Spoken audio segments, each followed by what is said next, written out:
Good evening. 3 Men in a Boat, Chapter 8.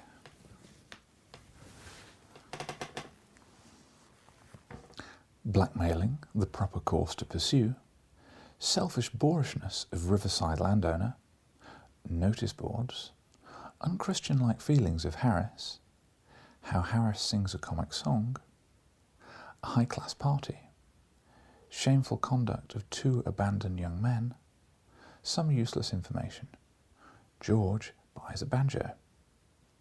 We stopped under the willows by Kempton Park and lunched. It's a pretty little spot there, a pleasant grass plateau running along by the water's edge and overhung by willows. We'd just commenced the 3rd course, the bread and jam, when the gentleman in shirt sleeves and a short pipe came along and wanted to know if we knew that we were trespassing.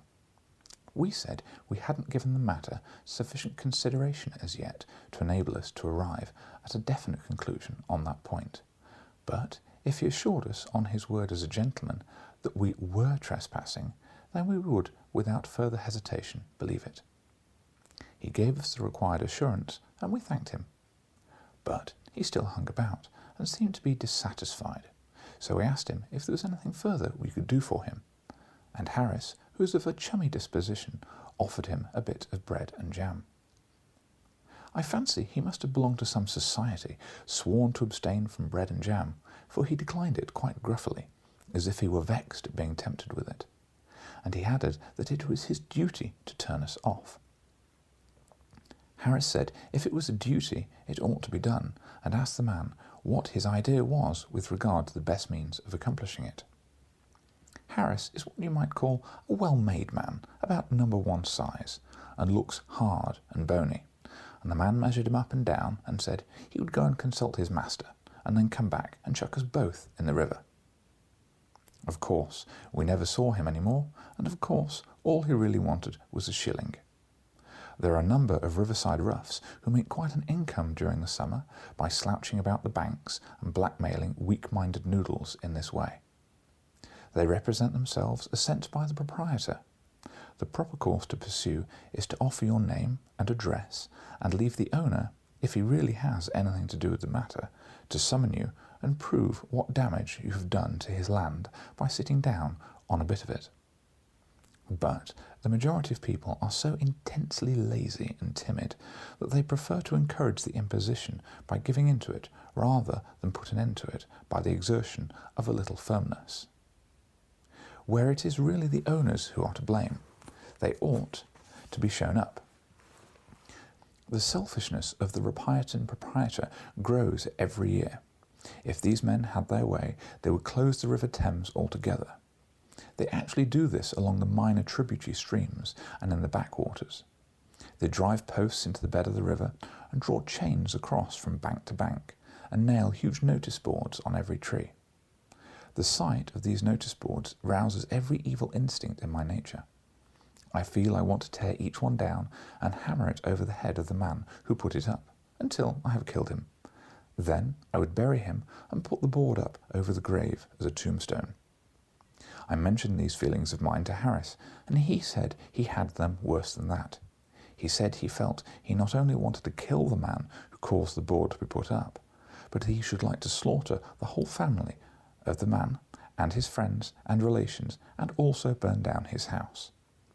This seemed to me to be going too far, and I said so to Harris, but he answered, "Not a bit of it. Serve them jolly well right. I'd go and sing comic songs on the ruins." I was vexed to hear Harris go on in this bloodthirsty strain. We never ought to allow our instincts of justice to degenerate into mere vindictiveness, as it was a long while before I could get Harris to take a more Christian view of the subject. But I succeeded at last, and he promised me he would spare the friends and relations at all events, and would not sing comic songs on the ruins. You have never heard Harris sing a comic song, or you would understand the service I had rendered to mankind. It is one of Harris's fixed ideas he can sing a comic song. The fixed idea, on the contrary, among those of Harris's friends who've heard him try, is that he can't and never will be able to, and that he ought not to be allowed to try. When Harris is at a party and is asked to sing a song, he replies, Well, I can only sing a comic song, you know. And he says it in a tone that implies his singing of that, however, is a thing you should hear once and then die. Oh, it is so nice, says the hostess. Do sing one, Mr. Harris. And Harris gets up and makes for the piano with the beaming cheeriness of a generous-minded man who is about to give somebody something. Now, silence please, everybody, says the hostess, turning round. Mr. Harris is going to sing a comic song. Oh, how jolly, they murmur, and they hurry from the conservatory and up from the stairs and go and fetch each other from all over the house and crowd into the drawing room and sit around all smirking in anticipation. Then Harris begins. You don't look for much of a voice in a comic song. You don't expect correct phrasing or vocalization. You don't mind if a man does find out when, in the middle of a note, that he is too high and comes down with a jerk. You don't bother about time. You don't mind a man being 2 bars in front of the accompaniment and easing up in the middle of a line to argue about it with the pianist and start the verse afresh. But you do expect the words. You don't expect a man to never remember more than the first 3 lines of a verse and to keep on repeating those until the time to begin the chorus. You don't expect a man to break off in the middle of a line and snigger and say, "It's very funny, but he's blessed if he can think of the rest of it," and then try to make it up for himself, and then afterwards suddenly recollect it when he's got an entirely different part of the song, and break off without a word of warning and go back and let you have it there and then. You don't. Well, I'll just give you an idea of Harris's comic singing and you can judge it for yourself. Harris standing up in front of the piano and addressing the expectant mob. I'm afraid it's a very old thing, you know. I expect you all know it, you know, but it's the only thing I know. It's the judge's song out of Pinafore. No, I don't mean Pinafore. I mean, you know what I mean. The other thing, you know. You must all join in with the chorus, you know. Murmurs of delight and anxiety to join in the chorus. Brilliant performance of prelude to the judge's song in Trial by Jury by a nervous pianist. Moment arrives for Harris to join in. Harris takes no notice of it. Nervous pianist commences prelude over again, and Harris, commencing singing at the same time, dashes off the first 2 lines of the First Lord's song out of Pinafore. Nervous pianist tries to push on with prelude, gives up, and tries to follow Harris with an accompaniment to the judge's song out of Trial by Jury. Finds that doesn't answer, and tries to recollect what he is doing, where he is, feels his mind giving way, and stops short. Harris, with kindly encouragement, "That's all right, you're doing it very well. Indeed, go on." Nervous pianist, I'm afraid there's been a mistake somewhere. What are you singing? Harris, promptly, "Why, the judge's song out of Trial by Jury. Don't you know it?" Some friend of Harris's from the back of the room. "No, you're not, you chucklehead. You're singing the Admiral's song from Pinafore." Long argument between Harris and Harris's friend as to what Harris is really singing. Friend finally suggests it doesn't matter what Harris is singing, so long as Harris gets on and sings it. And Harris, with an evident sense of injustice rankling inside him, requests the pianist to begin again. Pianist thereupon starts prelude to the Admiral's song, and Harris, seizing on what he considers to be a favourable opening in the music, begins. Harris, "When I was young and called to the bar." General roar of laughter, taken by Harris as a compliment. Pianist, thinking of his wife and family, gives up the unequal contest and retires, his place being taken by a stronger nerved man. The new pianist, cheerily, "Now then, old man, you start off and I'll follow. Don't bother about any prelude." Harris, upon whom the explanation of matters has slowly dawned, laughed. "By Jove, I beg your pardon. Of course, I've been mixing up the 2 songs. It was Jenkins who confused me, you know. Now then." Singing, his voice appearing to come from the cellar and suggesting the first low warnings of an approaching earthquake. "When I was a young man and served a term as an office boy at an attorney's firm." Aside to the pianist, "It's too low, old man. We'll have that over again if you don't mind." Sings the first 2 lines over again, in a high falsetto this time, Great surprise on the part of the audience. Nervous old lady near the fire begins to cry and has to be led out. Harris, continuing, I swept the windows and I swept the door and I cleaned the windows of the big front door and I polished up the floor. No, dash it. I beg your pardon. Funny thing, I can't think of that line. And I... Oh, well, get on with the chorus and we'll sing it. I diddle diddle diddle diddle diddle diddle dee, till now I'm the ruler of the Queen's Navy. Now then, chorus, it's the last two lines repeated, you know. General chorus, and he diddle diddle diddle diddle diddle dee, till now he's the ruler of the Queen's Navy. And Harris never sees what an ass he's making of himself, and how he's annoying a lot of people who never did him any harm. He honestly imagines he's given them a treat, and he says he will sing another comic song after supper. Speaking of comic songs and parties reminds me of a rather curious incident at which I once assisted, which, as it throws much light upon the inner workings of the human nature, it ought, I thought, to be recorded in these pages. We were at a fashionable and highly cultured party. We had our best clothes on, we talked pretty, and were very happy. All except two young fellows, students just returned from Germany, commonplace young men who seemed restless and uncomfortable, as if they had found the proceedings slow.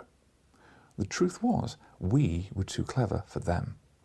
Our brilliant but polished conversation and all our high-class tastes were beyond them. They were out of place among us. They never ought to have been there at all. Everybody agreed upon that later on. We played morceau by the old German masters. We discussed philosophy and ethics. We flirted with graceful dignity. We were even humorous, in a high-class way. Somebody recited a French poem after supper, and we said it was beautiful. And then a lady sang a sentimental ballad in Spanish, and made one or two of us weep, it was so pathetic. And then the two young men got up and asked if we'd ever heard Herr Schlossen Boschen, who had just arrived and was down in the supper room, sing his great German comedic song. None of us had heard it that we could remember. The young man said it was the funniest song that had ever been written, and that, if we liked, they would get Herr Schlossen Boschen, whom they knew very well, to sing it. They said it was so funny. When Herr Schlossen Boschen had sung it once before to the German Emperor, he, the German Emperor, had had to be carried off to bed. They said nobody could sing it like Herr Schlossen Boschen. He was so intensely serious, all through it you might fancy he was reciting a tragedy. And that, of course, made it all the funnier. They said he never once suggested by his tone or manner that he was singing anything funny. That would spoil it. It was his air of seriousness, almost pathos, that made it so irresistibly amusing. We said we yearned to hear it, and we wanted a good laugh. They went downstairs and fetched Herr Schlossen Boschen. He appeared to be quite pleased to sing it, for he came up at once and sat down at the piano without another word. "Oh, it will amuse you, you will laugh," whispered the two young men as they passed through the room and took upon an unobtrusive position behind the professor's back. Herr Schlossen Boschen accompanied himself. The prelude did not suggest a comedic song exactly. It was a weird and soulful air. It made one's flesh quite creep. But we murmured to one another that if this was the German method, then we would be prepared to enjoy it. I don't understand German myself. I learned it at school, but forgot every word of it 2 years later, and I have felt much better ever since. Still, I did not want people there to guess my ignorance, so I hit upon what I thought was a rather good idea. I kept my eye on the two young students and followed them. When they tittered, I tittered. When they roared, I roared. I also threw in a little snigger all by myself now and then, as if I'd seen a bit of humour that had escaped the others. I consider this particularly artful on my part. I noticed as the song progressed that a good many other people seemed to have their eyes fixed on the two young men as well as myself. These other people also tittered when the young men tittered, and roared when the young men roared. And as the two young men tittered and roared and exploded with laughter pretty continuously all through the song, it went exceedingly well. And yet the German professor did not seem happy. At first, when we began to laugh, the expression on his face was one of intense surprise, as if laughter was the very last thing he'd expected to be greeted with. We thought this was very funny. We said his earnest manner was half the humour. The slightest hint on his part that he knew how funny he was would have completely ruined it all. We continued to laugh. His surprise gave way to an air of annoyance and indignation, and he scowled. He scowled fiercely round upon us, except the two young men behind him he could not see, and that sent us into convulsions. We told each other that it would be the death of us, this thing. The words alone, we said, were enough to send us into fits, but added to his mock seriousness, oh, it was too much. And in the last verse he surpassed himself. He glowered round upon us with a look of such concentrated ferocity, but for our being forewarned as to the German method of comedic singing, we should have been nervous. And he threw such a wailing note of agony into the weird music that if we had not known it was a funny song, we might have wept. He finished amid a shriek of perfect laughter. We said it was the funniest thing we'd heard in all our lives. We said how strange it was that in the face of things like these there should be the popular notion that German doesn't have a sense of humour. And we asked the professor why he didn't translate the song into English so that the common people could understand it and hear what a real comic song is like. Then Herr Schlossenboschen got up and went on awful. He swore at us in German, which I should judge to be a singularly effective language for the purpose. He danced and shook his fists and called us all the English he knew. He said he'd never been so insulted in his entire life. It appeared that the song was not comedic at all. It was about a young girl who lived in the Harz Mountains and who had given up her life to save her lover's soul. And he died and met her spirit in the air. And then, in the last verse, he jilted her spirit and went off with another spirit. I'm not quite sure of the details, but it was something very sad, I know. Herr Schlossenboschen said he'd sung it once before to the German Emperor, and he, the German Emperor, had sobbed like a little child. He, Sir Herr Schlossenboschen, said it was generally acknowledged to be one of the most tragic and pathetic songs in the German language. It was a trying situation for us. Very trying. There seemed to be no answer. We looked around for the two young men who had done this thing, but they had left the house in an unostentatious manner immediately after the end of the song. That was the end of that party. I never saw a party break up so quietly and with so little fuss. We never said good night even to one another. We came downstairs, one at a time, walking softly and keeping the shady side. We asked the servant for our hats and coats in whispers and opened the door ourselves and slipped out and got around the corner quickly, avoiding each other as much as possible. I've never taken much interest in German songs since then. We reached Sunbury Lock at 3:30. The river is sweetly pretty there just before you come to the gates, and the backwater is charming, but don't attempt to row up it. I tried to do so once. I was sculling and asked the fellows who were steering if they thought it could be done, and they said, oh yes, they thought so, if I pulled hard. We were just under a little footbridge that crosses it between the two weirs when they said this, and I bent down over the sculls and set myself up and pulled. I pulled splendidly. I got well into the steady rhythmical swing. I put up my arms and my legs and my back into it. I set myself up a good, quick, dashing stroke and worked in a really grand style. My two friends said it was a pleasure to watch me. At the end of 5 minutes, we thought to be pretty near the weir, and I looked up. We were under the bridge, in exactly the same spot where we began, and there those two idiots were injuring themselves by violent laughter. I had been grinding away like mad to keep that boat stuck under the bridge. I let other people pull up the backwaters now against strong streams. We sculled up to Walton, a rather large place for a riverside town. As with all riverside places, only the tiniest corner of it comes down to the river, so that from the boat you might fancy it was a village of some half-dozen houses all told. Windsor and Abingdon are the only towns between London and Oxford that you can really see anything of from the stream.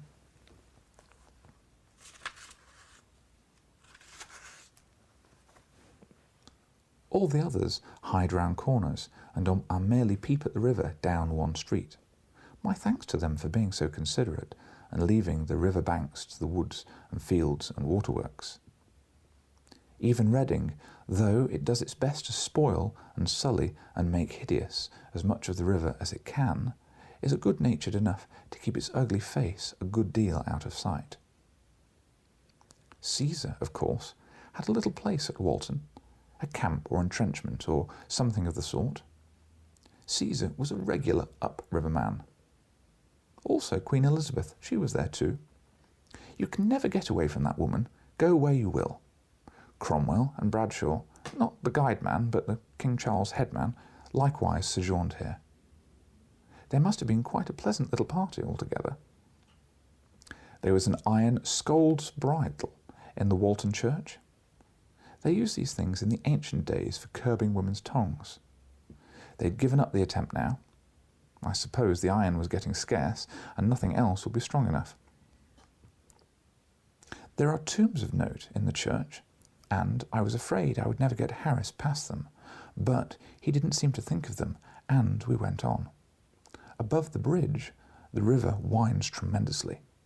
This makes it look picturesque, but irritates you from a towing or sculling point of view, and causes argument between the man who is pulling and the man who is steering. You pass Oatland Park on the right bank there. It is a famous old place. Henry VIII stole it from somebody or other, I forget whom now, and lived in it. There is a grotto in the park, which you can see for a fee, but is supposed to be very wonderful. But I cannot myself see it much. The late Duchess of York, who lived at Oatlands, was very fond of dogs and kept an immense number.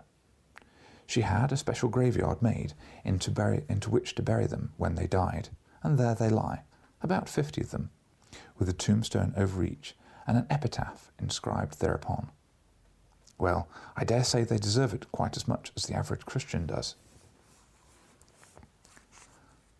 At Corway Stakes, the first bend above Walton Bridge, was fought a battle between Caesar and Cassivlanus. Cassivlanus had prepared the river for Caesar by planting it full of stakes, and had no doubt put up a notice board, but Caesar crossed in spite of this. You couldn't choke Caesar off that river. He was the sort of man we'd want around the backwaters now. Halliford and Shepperton are both nice little spots where they touch the river, but there is nothing remarkable about either of them. There is a tomb in Shepperton churchyard, however, with a poem on it, and I was nervous lest Harris should want to get out and fool around it. I saw him fix a longing eye onto the landing stage as we drew near it, and so I managed, by an adroit movement, to jerk his cap into the water, and in the excitement of recovering it and his indignation at my clumsiness, he forgot all about his beloved graves. At Weybridge, the Wye, a pretty little stream navigable for small boats up to Guildford, and one which I've always been meaning to make up my mind to explore, but never have, the Bourne and Basingstoke Canal all enter the Thames together. The lock is just opposite the town, and the first thing we saw when we came in view of it was George's blazer on one of the lock gates. Closer inspection showing that George was inside it. Montmorency set up a furious barking. I shrieked, Harris roared, and George waved his hat and yelled back. The lockkeeper rushed out with a drag under the impression that somebody had fallen into the lock, and appeared annoyed at finding nobody had. George had a rather curious oilskin-covered parcel in his hand. It was round and flat at one end, with a long straight handle sticking out of the other. "What's that?" said Harris. "A frying pan?" "No," said George, with a strange, wild look glittering in his eyes. "They're all arranged this season. Everybody has got them upriver. It's a banjo.